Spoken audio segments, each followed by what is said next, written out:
And good afternoon. I'm going to try and finish chapter 1 here of Democracy for Realists, Why Elections Do Not Produce Responsive Government by Christopher Achen and Larry Bartels. The Critical Tradition. The folk theory of democracy celebrates the wisdom of popular judgments by informed and engaged citizens. The reality is quite different. Human beings are busy with their lives. Most have school or a job consuming many hours of the day. They also have meals to prepare, homes to clean, and bills to pay. They may have children to raise or elderly parents to care for. They may also be coping with unemployment, business reverses, illness, addictions, divorce, or other personal and family troubles. For most, leisure time is at a premium.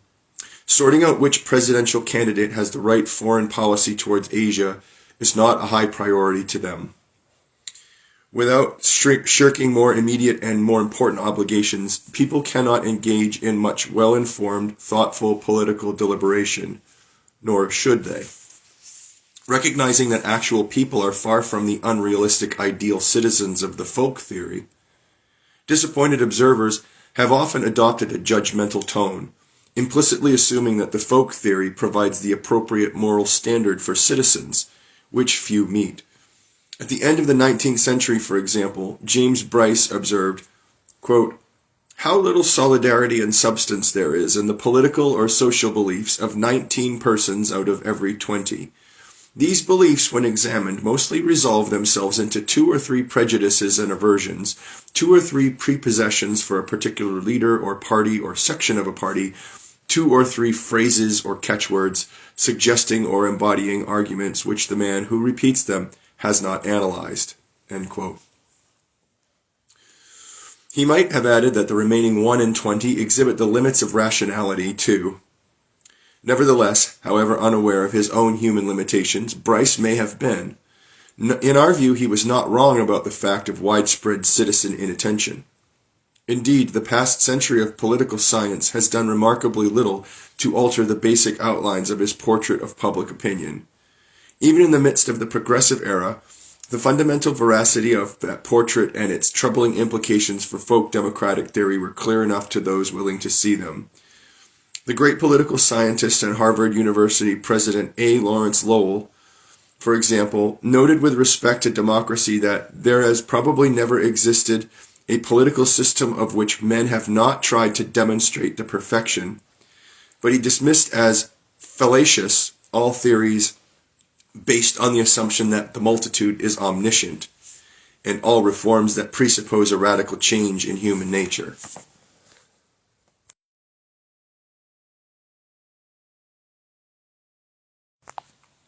Excuse me.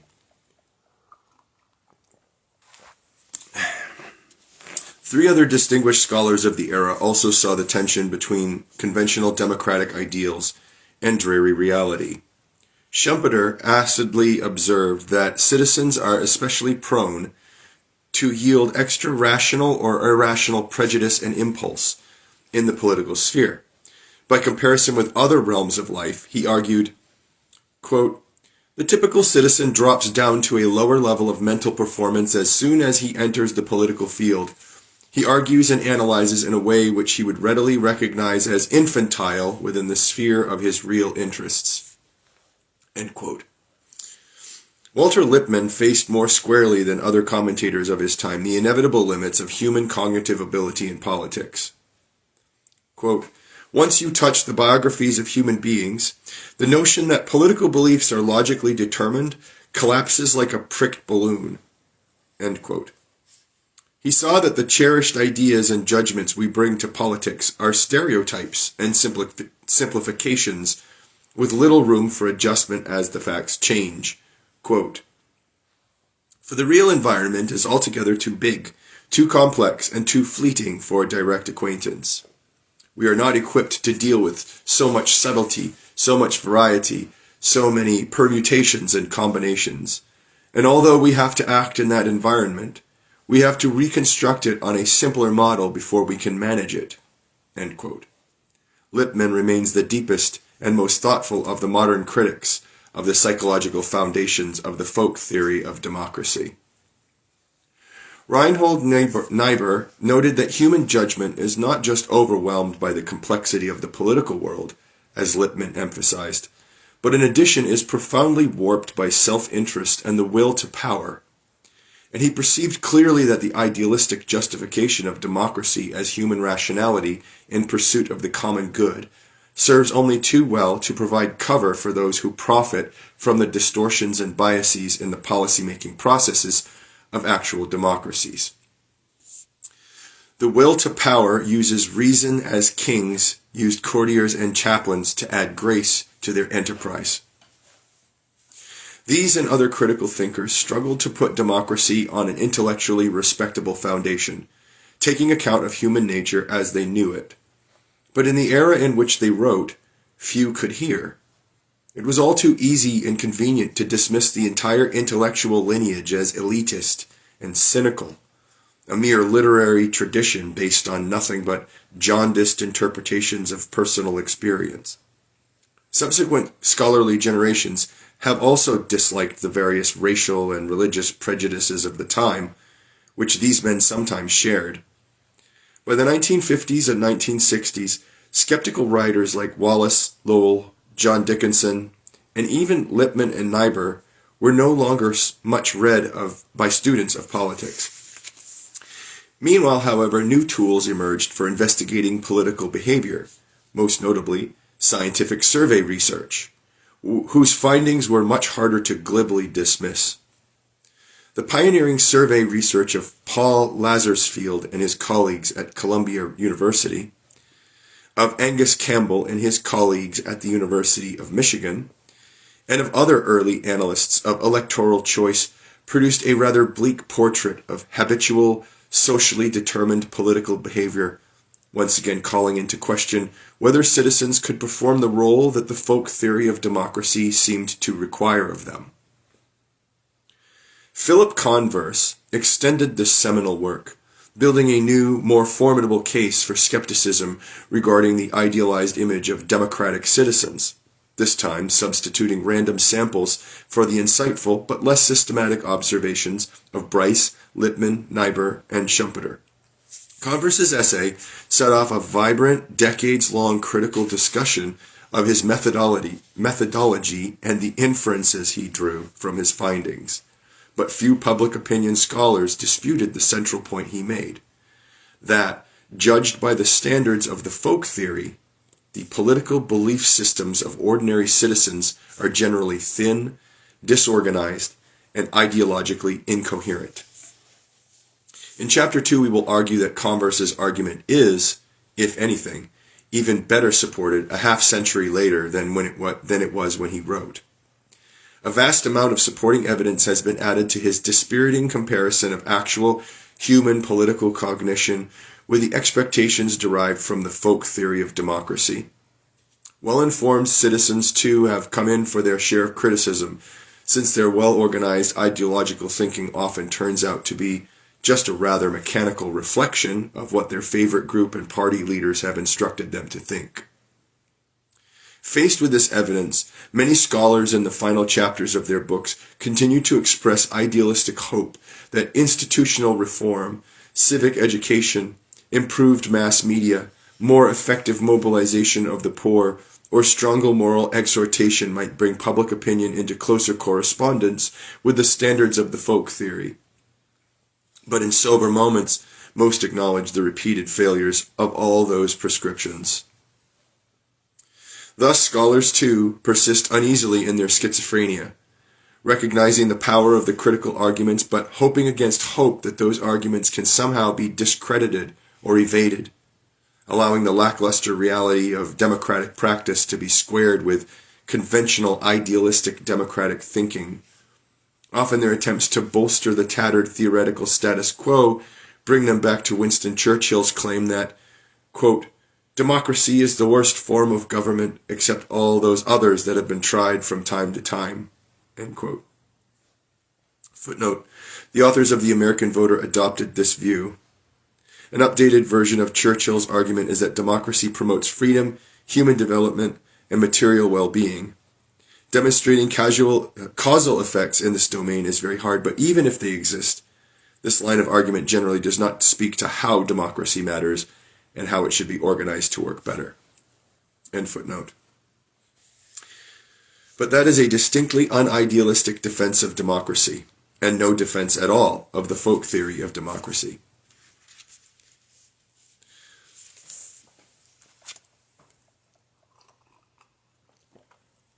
The plan of this book. Our view is that conventional thinking about democracy has collapsed in the face of modern social scientific research. This book first documents the collapse, then points toward more reliable foundations that could support a vigorous rebuilding. Our treatise on democracy does not begin with ideal boys, and while it does begin with democratic ideals, we test those ideals, not merely explicate and affirm them. We hope to contribute both to the improvement of democratic theory and to the improvement of democracy. After all, as Dahl recognized, quote, there is a great variety of empirical facts that one needs to know, or have some hunches about, before one can rationally decide on the kinds of political rules one wants to follow in the real world. End quote. Our empirical facts are drawn predominantly from the democratic system we know best, that of the United States. However, we refer frequently to other democratic systems as well, and we believe that our findings are likely to be of considerable relevance even in countries that differ from the United States and from each other, in many important historical, institutional, and cultural respects. While history, institutions, and culture surely shape specific democratic practices in important ways, they do not, as best we can tell, lead to fundamentally different conclusions about the central issues we raise in this book. Our analyses range over the past century of American political history, from the re-election of Woodrow Wilson in 1916 to that of Barack Obama in 2012. We consider the Great New Deal realignment of the 1930s, the political transformation of the South during and after the civil rights struggles of the 1960s, the ramifications of the Watergate scandal in the 1970s, and the interplay of politics and religion in shaping baby boomers' views regarding the fraught issue of abortion over the course of their adult lives. Each of these case studies is intended to assess or illustrate specific aspects of our general account of democratic policies, but each is also intended to contribute to a broad portrait of the workings of democracy in America and elsewhere. In Chapter 2, we take up the subject of popular sovereignty. As Donald Kinder has observed, quote, if ordinary citizens were to reason ideologically, as political elites presumably do, then the prospects for democratic control would be enhanced.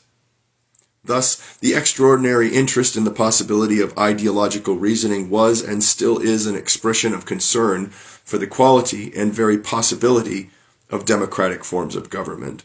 End quote. For example, the influential spatial model of electoral competition has provided an elegant theoretical account of how ideological reasoning by ordinary citizens could enhance the prospects for democratic control over political elites. Unfortunately, from this perspective, Converse found that the vast majority of Americans are thoroughly innocent of ideology, and that finding has been largely sustained by subsequent scholarship. The available evidence suggests that citizens of other advanced democracies are similar to Americans in this respect. Thus, Converse's work raises a significant challenge not only to the spatial model, but to a great deal of scholarly and popular thinking about how policy decisions might be justified on democratic grounds.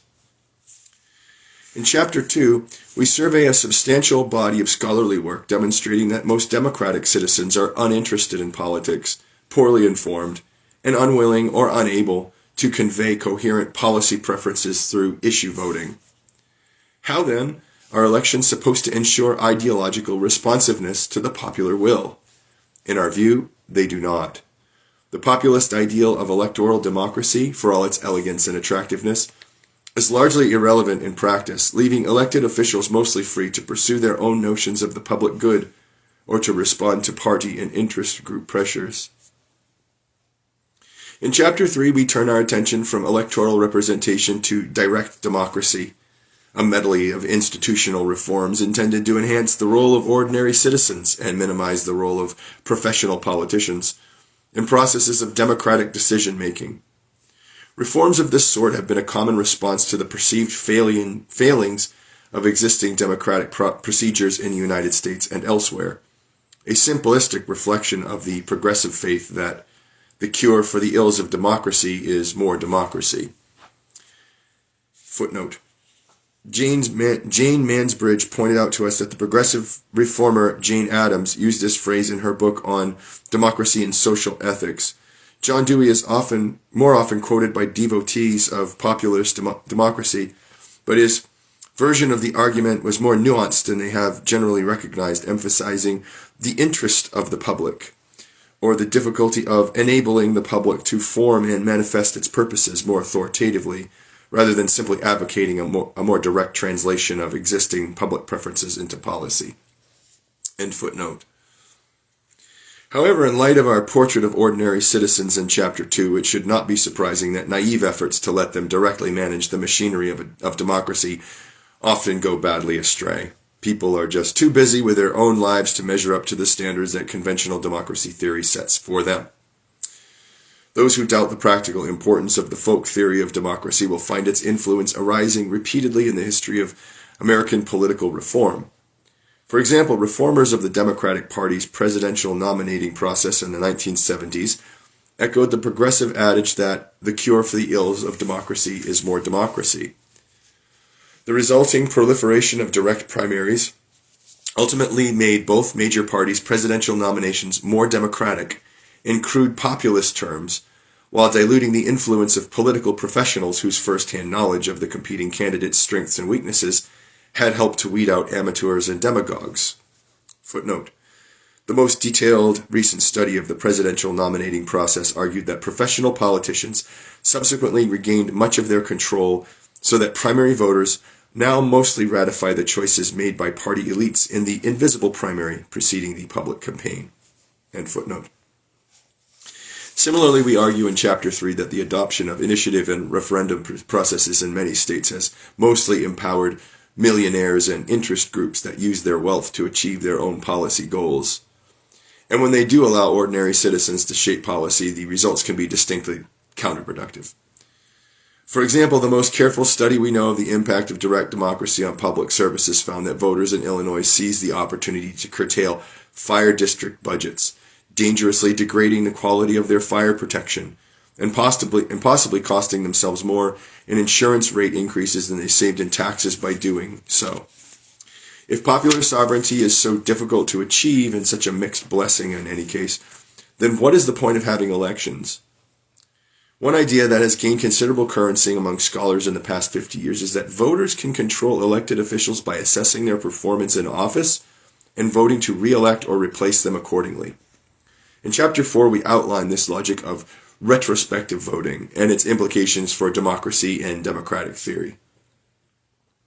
Then in Chapter 5, we focus on how well citizens are able to assess responsibility for changes in their own welfare. Since there are many realms of politics, economics, and society in which leaders' responsibility for good or bad outcomes is far from clear, we consider cases in which leaders are clearly not responsible for good or bad outcomes, droughts, floods, and shark attacks. We find that voters punish incumbent politicians for changes in their welfare that are clearly acts of God or nature. That suggests that their ability, or their inclination, to make sensible judgments regarding credit and blame is highly circumscribed. In that case, retrospection will be blind, and political accountability will be greatly attenuated. If voters are not very good at assessing responsibility for changes in their own welfare, neither are they good at recognizing those changes. Chapter 6 provides a detailed analysis of the most prominent and politically significant example of retrospective accountability, economic voting in U.S. presidential elections. There we find that voters do indeed reward or punish incumbents for real income growth. However, the voters are myopic, focusing almost entirely on income growth in the months just before each election. The performance of the economy over the course of a president's entire term, which provides a better measure of changes in voters' welfare, and presumably provides a more reliable benchmark of the incumbent's competence as well, is almost entirely discounted by voters when they go to the polls. In Chapter 7, we focus on voting behavior in the midst of the most severe economic crisis in American history, the Great Depression of the 1930s. Here, one might think, was an emergency that would focus voters' minds on momentous policy choices, shaping the course of government and public policy for decades to come. The stakes were indeed momentous, yet we find that voters in the 1930s behaved much as they do at other times, punishing their leaders at the polls when economic conditions worsened and rewarding them when economic conditions improved, with short memories and little apparent regard for ideology or policy.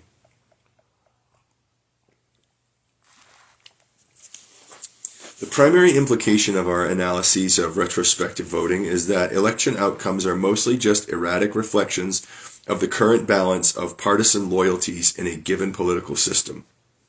In a two-party system with competitive elections, that means that the choice between the candidates is essentially a coin toss.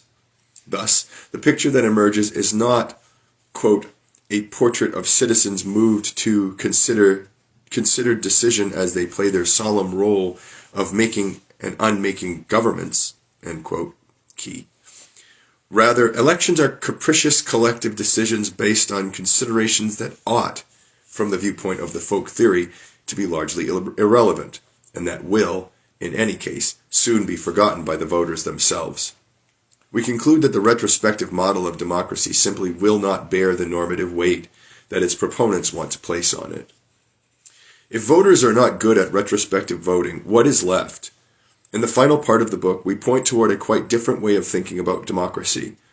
In Chapter 8, we lay out a third model of democracy, which we refer to as the group theory of democracy. This model portrays citizens first and foremost as members of social groups with, no doubt, numerous and complex social identities and group attachments, figuring crucially in their political loyalties and behavior. We argue that this model provides a surer foundation for democratic theory than either populism or retrospective voting. In Chapter 9, we present evidence in support of this third model. We consider three significant examples of partisan change. First, we demonstrate the powerful role of religious identities in shaping responses to John Kennedy's presidential candidacy in the 1960s.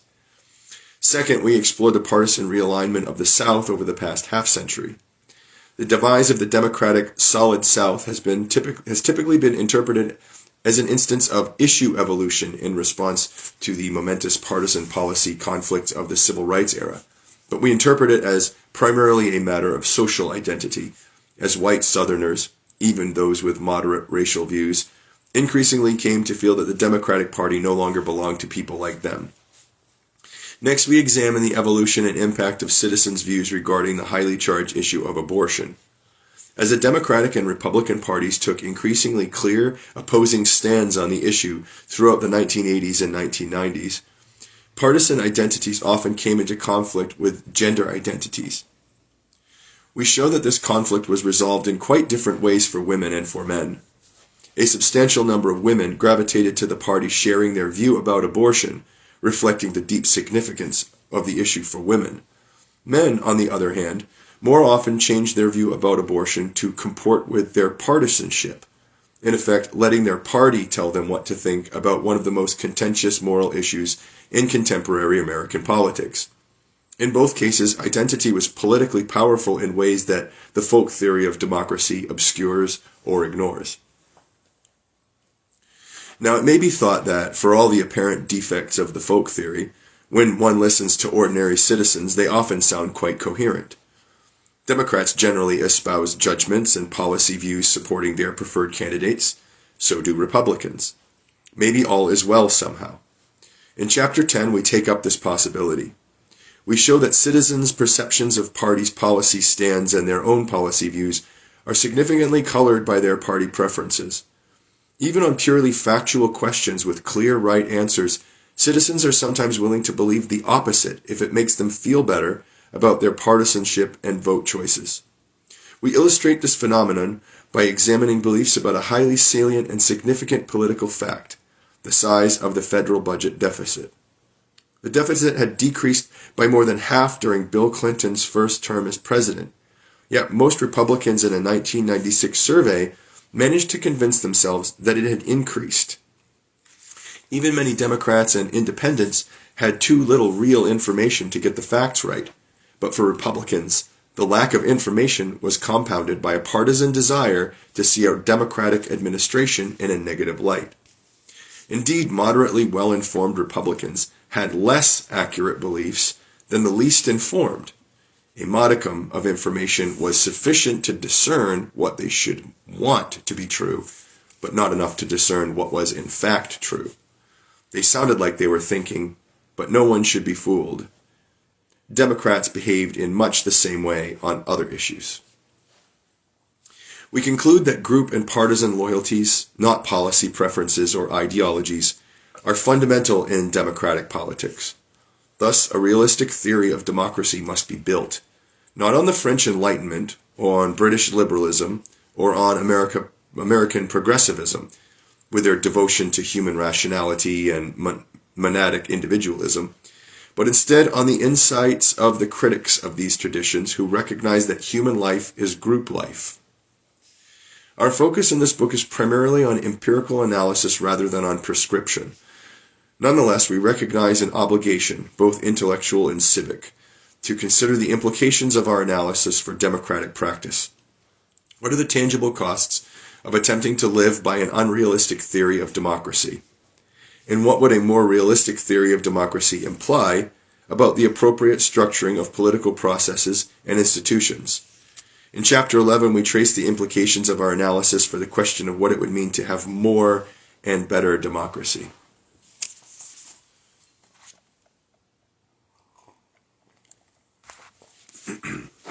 The challenge: taking on the divine right of the people. The task before us is not easy. Democracy is the justifying political ideology of our era. It is inevitably very difficult for any of us to recognize the intellectual constraints and contradictions entailed by our own preconceptions and normative commitments to it.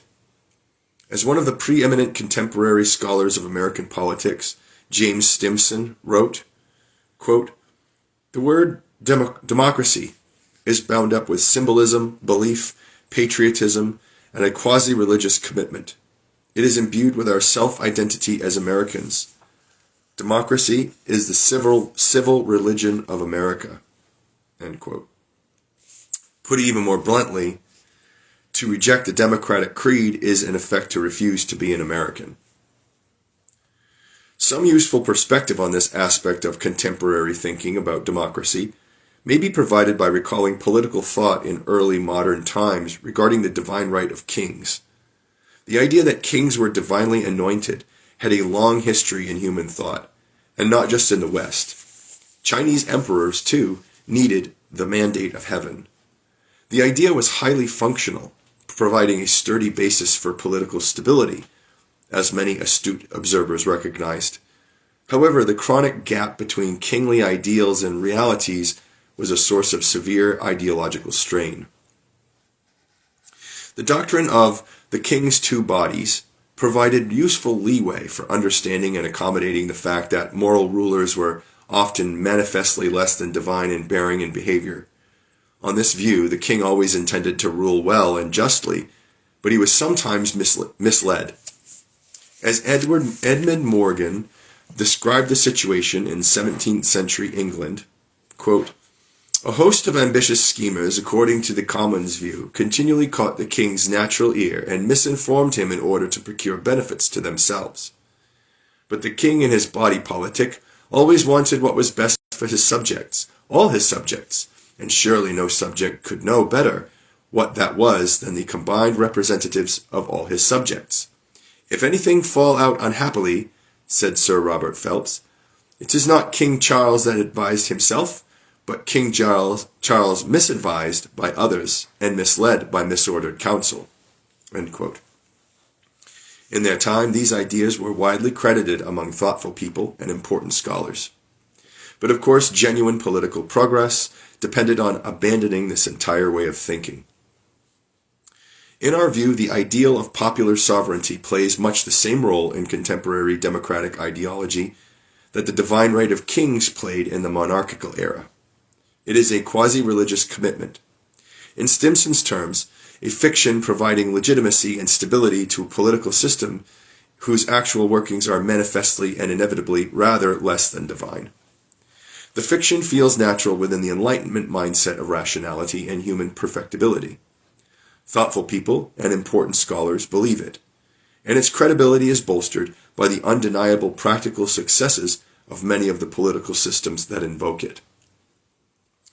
The fiction of popular sovereignty is so much the sturdier and more useful to our own ambitious schemers and powerful interests who profit from its fallacies, for being notoriously hard to pin down.